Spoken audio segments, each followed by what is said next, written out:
आज जब operation blue star के बाद 3000 सिख सैनिकों ने की थी बगावत, अभिवादन स्वीकार कर ये रेहान फजल खान। ऑपरेशन ब्लू स्टार के 3 दिन बाद यानी 9 जून को जब अमृतसर के जिला अधिकारी रमेश इंदर सिंह 15 इन्फेंट्री डिवीजन के GOC major general Jagjit Singh Jamwal से मिलने गए तो उन्होंने उनके चेहरे पर चिंता की रेखाएं घेरी देखी। रमेश इंदर सिंह ने उनसे पूछा, सब ठीक तो है?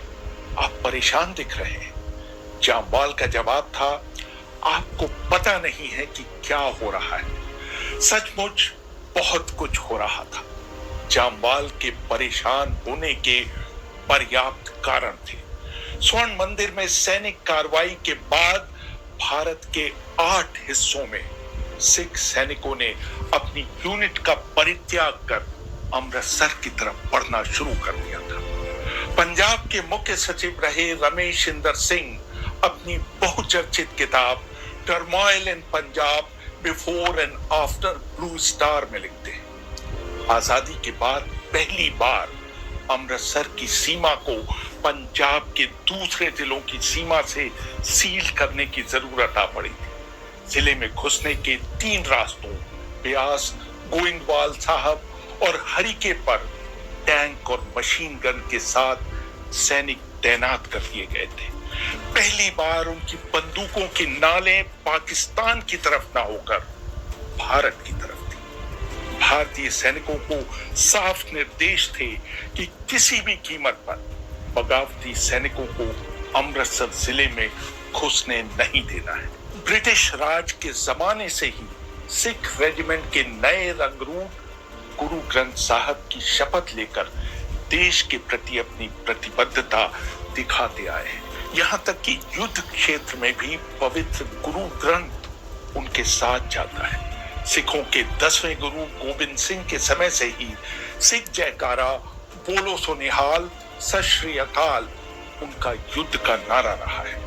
निश्चय कर अपनी जीत करूं आदर्श वाक्य वाली सिख रेजिमेंट ने 1897 की सारागढ़ी की लड़ाई के बाद से लगभग हर लड़ाई में अपनी वीरता का लोहा मनवाया है।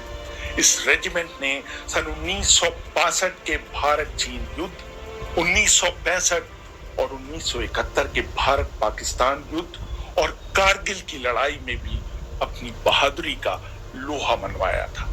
इसको कुल मिलाकर 2 परमवीर चक्र, 24 महावीर चक्र और 67 वीर चक्र मिल चुके हैं। इसलिए जब राजस्थान में श्री गंगानगर में अमृतसर की घटनाओं के खिलाफ कुछ सिख सैनिकों ने विद्रोह किया तो सेना के आला अधिकारी भौचक्के रह गए। इंदिरा गांधी के प्रधान सचिव रहे पीसी अलेक्जेंडर ने अपनी आत्मकथा through the corridors of power में लिखा, 7 जून को राजस्थान में श्री गंगानगर के पास तैनात सिख रेजिमेंट की 9वीं बटालियन के करीब 500 सैनिकों ने बगावत कर दी। सेना के वाहनों पर कब्जा कर उस सरकार के खिलाफ नारे लगाते हुए पूरे शहर की सड़कों पर घूमे।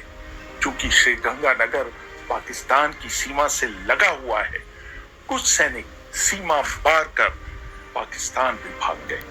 रक्षा राज्य मंत्री केपी सिंह देव ने 8 जून को मुझे फोन कर इस बगावत के बारे में बताया। उन्होंने ये भी बताया कि सेना अध्यक्ष जनरल वैद्य ने उन्हें आश्वस्त किया है कि ये एक छिटपुट घटना है और चिंता की कोई बात नहीं है। 9वीं बटालियन बीकानेर के आसपास अभ्यास कर रही थी। जब सैनिक लालगढ़ जाटन में अपने मुख्यालय लौटे तो उन्होंने बीबीसी पर मार्क टली का ऑपरेशन ब्लू स्टार के बारे में डिस्पैच सुना। उनमें से कुछ सैनिक बहुत धार्मिक थे। उनमें से एक सैनिक तरलोचन सिंह मनोचहल, भिंडरावाले के एक साथी गुरबचन सिंह मनोचहल का भाई था। रमेश इंदर सिंह लिखते हैं, एक सैनिक हवलदार ज्ञान सिंह रनर ने तरलोचन सिंह पर कटाक्ष किया, सारा कड़ा प्रसाद खा जानियो हुन कुछ करो। इससे भड़क कर तरलोचन सिंह ने सैनिकों को भड़काना शुरू कर दिया। वो शस्त्रागार से कुछ light machine guns, 18 rockets, 4 tank नाशक तोपें और अलग अलग तरह के 500 हथियार लूटने में कामयाब हो गए। उनके हाथ कुछ जीपें और 5 टन के ट्रक भी आ गए। उन्होंने बाकायदा हवा में गोली चलाकर अपने इरादों का इजहार किया। इससे पहले उन्होंने उन्हें मनाने की कोशिश कर रहे नायब सूबेदार सतनाम सिंह और हवलदार मेजर करम सिंह की पिटाई भी की। उनका सबसे पहले विरोध किया राजस्थान पुलिस के जवानों ने। उनसे पार पा लेने के बाद अबोहर मलोट रोड पर उनका रास्ता रोका।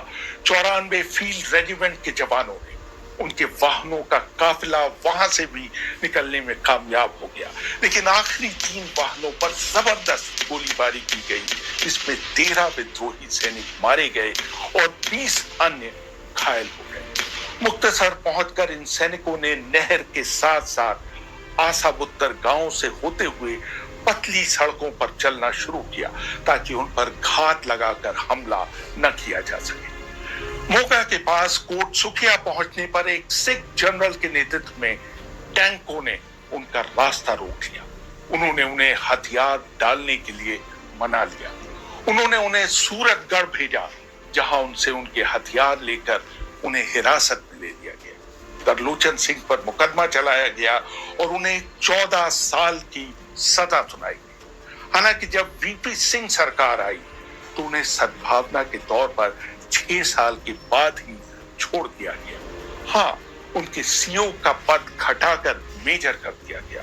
Brigade commander brigadier Paul Singh को इसके बाद कोई पदोन्नति नहीं दी गई। यही नहीं, 1 सितंबर 1985 को पूरी बटालियन को भंग कर दिया गया। लेकिन इससे बड़ा विद्रोह बिहार में रामगढ़ में सिख रेजिमेंटल सेंटर में हुआ। एक मेजर जनरल के नेतृत्व में सेना द्वारा बैठाई जांच में बताया गया कि विद्रोह का नेतृत्व एक सिपाही गुरनाम सिंह ने किया था। कुछ दिनों पहले उसने रेजिमेंटल सेंटर के उप कमांडेंट से मिलकर पंजाब में हो रही घटनाओं पर अपनी चिंता जताई। हालांकि सैनिक अधिकारियों को पता था कि गुरनाम सिंह का सैनिकों में काफी असर है, लेकिन उन्होंने उसको वस्तु स्थिति बताने और उसकी परेशानी दूर करने की कोई कोशिश नहीं की। सैनिकों का पंजाब की वर्तमान स्थिति बताने के लिए कोई दरबार नहीं लगाया गया। मार्क टली और सतीश जैकब लिखते हैं, आग में घी डालने का काम बीबीसी पर गंगानगर में हुए सैनिक विद्रोह पर मेरी रिपोर्ट ने किया। जिस रात ये रिपोर्ट प्रसारित हुई, गुरनाम सिंह और कुछ दूसरे सैनिकों ने विद्रोह कर अमृतसर जाने का फैसला किया। अगला दिन रविवार था। सिख सैनिक हमेशा की तरह गुरुद्वारे पर जमा हुए।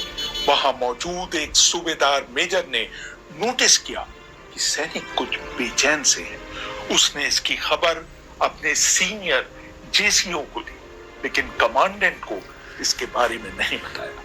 सुबह 10 बजे सिख रेजिमेंटल सेंटर के सिपाहियों और नॉन कमीशन अफसरों ने शस्त्रागार पर हमला बोल दिया। वहां तैनात किसी भी सैनिक ने उनका विरोध नहीं किया। मार्क टली और सतीश जैकब लिखते हैं, एक सूबेदार मेजर ने इसकी खबर कमांडेंट ब्रिगेडियर एसटी पुरी को दी। पुरी एक कार पर अपने कुछ अफसरों के साथ शस्त्रागार की तरफ बढ़े। जैसे ही कार शस्त्रागार के पास पहुंची, विद्रोहियों ने उन पर गोली चला दी, लेकिन कार ने इसके बावजूद शस्त्रागार के गेट की तरफ बढ़ना जारी रखा। 2 अफसर, जिनमें deputy commandant colonel Jagdev Singh भी शामिल थे, कार से निकलकर बाहर भागे, लेकिन पूरी कार से बाहर नहीं निकल पाए। जब अफसर हालात पर काबू नहीं कर पाए तो वो दोबारा कार में बैठे और पुरी को लेकर सैनिक अस्पताल पहुंचे, जहां 11:15 बजे पुरी की मृत्यु हो गई। उनके साथ उनका सिख ड्राइवर भी मारा गया। शस्त्रागार के हथियारों को लूटने के बाद गुरनाम सिंह और उसके साथी सैनिक वाहनों के काफिले में छावनी से बाहर निकले। उन्होंने रामगढ़ शहर में कुछ असैनिक वाहनों पर कब्जा किया और 840 मील दूर अमृतसर की तरफ बढ़ ली।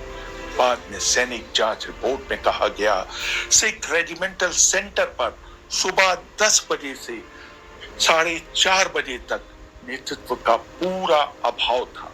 शाम 6:30 बजे जाकर हालात पर थोड़ा बहुत नियंत्रण किया जा सका। मार्क टेली और सतीश जैकब ने लिखा, बगावती सैनिकों ने बनारस से पहले अपने आप को कई समूहों में बांट लिया, क्योंकि उन्हें डर था कि सड़कों पर अवरोध लगाकर उन्हें रोक लिया जाएगा। आखिर में सिख रेजिमेंटल सेंटर से 190 मील दूर शक्तिशगढ़ रेलवे स्टेशन पर उन्हें रोका गया। तब भी कुछ ट्रक बच निकलने में कामयाब हो गए। आखिरकार 21वीं मैकेनाइज्ड रेजिमेंट ने उन्हें आगे बढ़ने नहीं दिया। ताज्जुब वाली बात यह थी कि सिर्फ 1 महीने पहले मई 1984 में प्रधानमंत्री इंदिरा गांधी ने रांची का दौरा किया था और स्थानीय छावनी में सैनिकों को संबोधित भी किया था। रमेश इंदर सिंह लिखते हैं, उन्होंने स्थानीय जनरल से पूछा भी था कि रांची से अमृतसर की दूरी कितनी है। उनके सवाल की पृष्ठभूमि का अंदाजा न लगाते हुए जनरल ने जवाब दिया था, मैडम, यहां से अमृतसर के लिए सीधी ट्रेन जाती है। बाद में उस जनरल ने उस समय के बिहार के गृह सचिव एसएस धनोआ को बताया कि अगर इंदिरा जी ने आने वाली चीजों के बारे में जरा भी संकेत दिया होता तो हमने अपने सैनिकों को इसके लिए मनोवैज्ञानिक तौर पर तैयार कर दिया होता। ऑपरेशन ब्लू स्टार को जिस तरह से बहुत गोपनीय रखा गया, उसने कई तरह की अफवाहों को जन्म दिया। किसी को कुछ भी पता नहीं था कि क्या हो रहा है। कमांडर भी उतने ही अनभिज्ञ थे जितने उनके सैनिक। मीडिया को जिस तरह से दबा कर रखा गया, उससे भी अफवाहें कम नहीं हुई बल्कि बढ़ गई। घटनास्थल से रामगढ़ की दूरी ने भी मामले को खासा तूल दे दिया। 3 सिख के जवानों ने जो उत्तर पूर्व में आंतरिक सुरक्षा की ड्यूटी पर तैनात थे, ये खबर 11 जून को सुनी। कुछ 100 जवानों ने अपनी यूनिट छोड़कर समूह में अमृतसर की तरफ बढ़ना शुरू कर दिया, लेकिन ज्यादातर विद्रोहियों को असम में ही गिरफ्तार कर लिया गया। जम्मू के पास मीरान साहिब में भी 18 सिख के 80 जवानों ने अपनी बैरक्स छोड़ दी। उन्हें अमृतसर के रास्ते में गुरदासपुर के पास रोक लिया गया। इसी तरह की खबरें ठाणे, पुणे, अलवर और जम्मू कश्मीर के कुछ इलाकों से भी आई। कुल मिलाकर करीब 2900 सैनिकों ने अपनी बैरक छोड़ी। ये सेना के अनुशासन का खुला उल्लंघन था। सेना के उच्च अधिकारियों को इस तरह के कदम की बिल्कुल उम्मीद नहीं थी। उनसे हालात का मूल्यांकन करने में बड़ी गलती हुई। उस समय बीरबल नाथ सीमा सुरक्षा बल के प्रमुख हुआ करते थे। उन्होंने अपनी किताब the undisclosed Punjab, India besieged by terror में लिखा, सेना के उच्चाधिकारियों ने दिल्ली में राजनीतिक नेताओं को इस बारे में ढंग से सचेत नहीं किया। जब बीएसएफ ने वो संदेश सरकार के सामने रखे तो वो इस पर सहसा विश्वास नहीं कर पाए। कुछ जगहों पर जहां सेना के नेतृत्व ने दूरदर्शिता दिखाई, सिख सैनिकों की तरफ से कोई प्रतिक्रिया नहीं आई, और अगर आई भी तो उसे शुरुआत में ही रोक दिया गया। उदाहरण के लिए अमृतसर में कर्नल डी सिंह के नेतृत्व में तैनात 2 सिख लाइट इन्फेंट्री के जवानों ने ब्लू स्टार की घटनाओं का कोई विरोध नहीं किया, जबकि उनके जवानों को स्वर्ण मंदिर के अंदर भेजा गया था। उसी तरह कश्मीर में तैनात 15 कोर के जवानों ने जब विरोध करना चाहा तो उनके कमांडर लेफ्टिनेंट जनरल बीएन हून ने बोल्ड कदम उठाते हुए उन्हें संबोधित कर उनकी आशंकाओं को दूर किया। हून ने अपनी किताब द अनटोल्ड ट्रूथ में लिखा, मैंने उनसे कहा, अगर आपको सुनी हुई बातों पर विश्वास है तो मुझे कुछ और नहीं कहना है। याद रखिए, उड़ी से पाकिस्तान की सीमा सिर्फ 2 मील दूर है। आप में से कितने लोग पाकिस्तान जाने के लिए तैयार हैं। अगर आपको रेडियो पाकिस्तान पर उतना ही विश्वास है तो आप जो चाहें वो कर सकते हैं। मैंने उन सिपाहियों से अपने हाथ ऊपर उठाने के लिए कहा जो मेरी बात से सहमत नहीं थे। एक भी हाथ ऊपर नहीं उठा। इस विद्रोह में मात्र 3% सिख सैनिकों ने भाग लिया। इन 3% सैनिकों में से भी अधिकतर युवा रंगरूप थे जिन्होंने परिणाम की परवाह किए बगैर अपने नेताओं का अनुसरण किया।